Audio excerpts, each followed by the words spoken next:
Car lines up at the back. We've got the green flag. Watch the lights. Top left of your pizza. Watch for silver. Fourth on the grid, and we are away for the Superbike European Championship of 2015. Superb start from Kenny Noyes. Exactly what he wanted. Leaves the field down to turn one for the first time. Pietri's made a great start. The number 4 is up into second position. Silver has got into third, as predicted, as we said there. Look, slots in, just almost cutting the nose off of someone there. Yeah, great start. You have to have Silver wheeled off the wheelied off the line and dropped back, and Morales is up there as well, but he's dropped. Yes, he is. He's got some fighting to do now from down there. But look at Silver on the white bike in the background. He's now trying to pass Danny Rivas. That's the fight going on for fourth place. Is the white bike ahead? Oh, he's run wide at the bottom of the screen. Now they're side by side up through turn 6. They're almost touching. Did he get ahead of him? Oh, it's very, very tight. That's exactly the problem you have, though, isn't it? When you drop back off the start, you have to fight through. You have to pull a few aggressive moves early on. If you don't, it's so easy to get held up by the field. And if you're 5 or 6 seconds back after a couple of laps, you're never going to make up the distance in front runner. He's taken half a second out of him. It's down to 6/10. And behind them, Rob Pietri is another 3 seconds back. So between them, they have gapped the rest of the field by 3 seconds. It's not bad. We said these guys could go off. Silver there, just taking Bonastro by the looks of it. But Silver, a bit disappointed. I thought he'd be up there with Texia and Kuparinen now. Iki Kuparinen, the Finnish rider from Turku on the southwest coast of Finland, is up into the top 10, and somebody's run straight on down at the turn 5 hairpin. That's one of the front runners, you know, running out wide and rejoining. Was that Rivas again? I think that is Rivas, yeah, I'm pretty sure that was. So a couple of mistakes. Really interesting again to see on this lap. Maybe Noyes just decided to put in a hot lap. Maybe he was just, you know, going through his rhythm, and then he got the pit bull signal to say Morales was in pretty much half a second, so he may have just put the hammer down. But so he splits Parson and Texia, who are the leading privateers. So soon it's going to be the 7 Superbike class riders up there at the front again, and the privateers battling all the way down towards the back of the field. What is happening outside the top 10? Jonathan situation, the 7 tenths between them. Marin's decided to put the hammer down a bit further back, doesn't want them to disappear off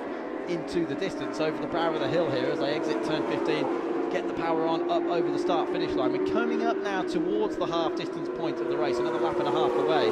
And still, because the lap times he's putting in, they show that he could be up there battling. Interesting stuff there, Luke, as you point out, because that actually means, you know, that Parson has moved up because Bonastre has lost 2 positions. Adrian Bonastre from Spain has dropped down from 6th to 8th on the last lap. Parson, the leading privateer, is now up there in the top 6 of the overall race. So as we say, it's Parson 6th, then it's Silver. So it was yeah, terrible accident, and breaking both your ankles is never a really good way to finish a race. Look at that, Luke, a 1:47 to 9.7 for Kenny Noyes, fastest lap from Valencia, behind 3 of the privateer riders, Parson, Texia, Kuparinen, 1st, 2nd and 3rd in the class, 7th, 8th and 9th in their individual race. And as we watch the battle for 30 between Pietro and Rivas, you can actually see Silver in the background, so he's visually closing that gap, and there is no incentive than to see a rider, you know, in front of you to make you want to go faster, to make you take a couple of extra yards before you hit the brakes and to get on the gas a little bit quicker, because obviously you have a visual reference point.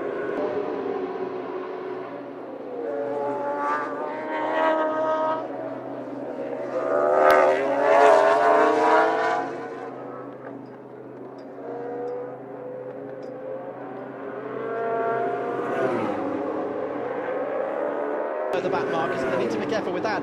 Noyes on the left, Morales on the right. Blue flags are out for the back markers. Now then, can Noyes get it stopped? We're on to the final lap of this first Superbike race in the CEV season. They are side by side, and he's made it stick this time.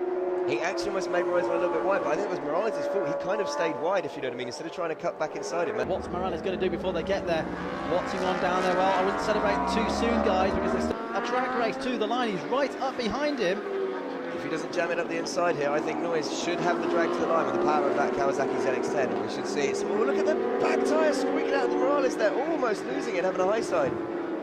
Out of the final corner they come. There's the finish line. It's very, very early down the start-finish straight, and it is the reigning champion, Kenny Noyes, who wins the first. Hope for more of that across the course of the campaign. And here comes Robertino Pietri to take the fight. I think we'll be a little bit disappointed, but considering that's his first race on the new bike, he should take a lot of positives from that. Absolutely, and this is something we were talking about. Yeah. And Kuparinen and Bonastre, don't know what happened there. He's not a privateer bike, but he dropped back behind 3 of them to finish 10th overall in the race, or without leading the standings when heading into the last race. Well, we don't know how things are going to be looking when we get to Valencia later. See how much it meant to him. A big, big smile and a lovely kind of rolling burnout down in their Parc Ferme area as he was coming to take the podium. Morales, well, I think, you know, he was a very, very sportsmanlike afterwards, but you can see in his face he'll be wanting to do more in race 2. But I think he should take a lot of positives, as I said, for